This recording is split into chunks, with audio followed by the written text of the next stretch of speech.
Hello అండి. Welcome back to our channel మన తెలుగు హరివిల్లు. మన భారతీయ సంస్కృతిలో తులసికి చాలా ప్రాముఖ్యత ఉంది. తులసి లేని ఇల్లు ఉండదు. తులసి లక్ష్మి స్వరూపం. తులసి మొక్క పవిత్రత, మహత్యం అందరికీ తెలిసినదే.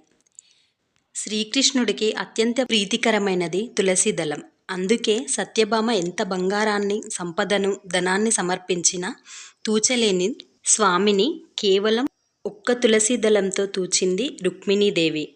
శ్రీకృష్ణుడికి అంత ప్రీతికరమైనది కనుక స్వామికి ఏ నైవేద్యం సమర్పించినా దానితో ఒక్క తులసి దళమైనా సమర్పించాలి.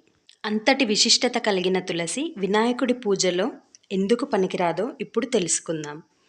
మనం వినాయక చవితి నాడు అనేక పత్రాలను, పూలను తీసుకువచ్చి పూజిస్తాము. ఆ పత్రాలలో తులసి ఉండదు.